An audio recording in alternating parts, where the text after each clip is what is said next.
Los historiadores han cuestionado el término Reconquista porque lo consideran más fruto de la ideología que de la realidad. En 1936, el diccionario de la Real Academia Española de la Lengua incorporó una segunda acepción al término Reconquista: recuperación del territorio hispano invadido por los musulmanes en el 711 después de Cristo, que termina con la toma de Granada en 1492. Y precisa que en ese caso debe escribirse con mayúscula inicial. La Reconquista con mayúscula es un término que ha caído en desuso porque, según los historiadores consultados, tiene connotaciones ideológicas.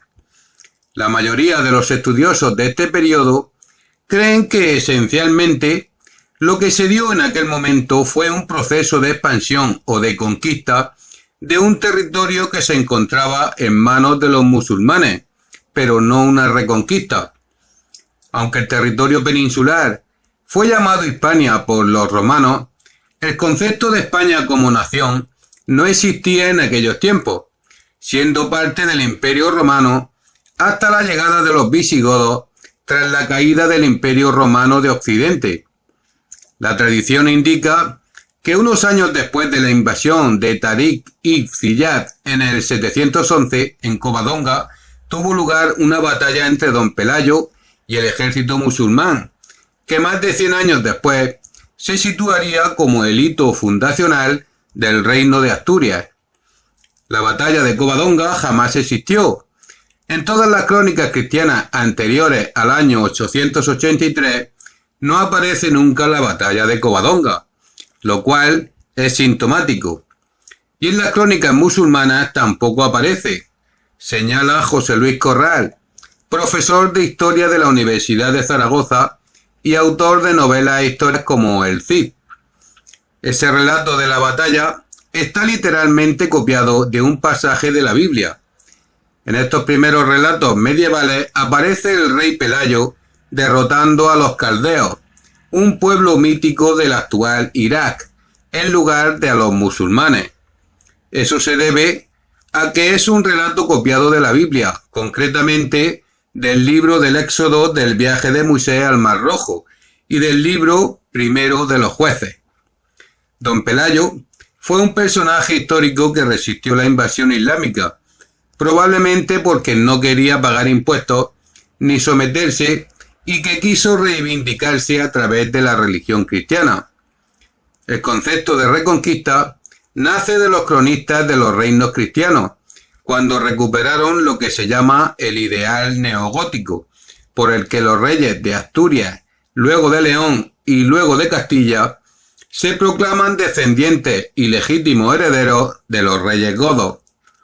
La Reconquista fue un mito que solo comenzó a tomar forma a partir del siglo XI, como parte del programa de legitimidad real promovido por el clero de Borgoña en apoyo de la reclamación de la dinastía de Castilla y León para tener soberanía sobre toda la península.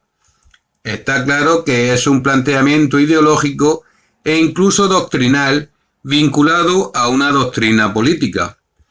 Alejandro García San Juan, profesor de la Universidad de Huelva, añade que nadie cuestiona que existió entre los cristianos un proyecto de conquista del territorio musulmán.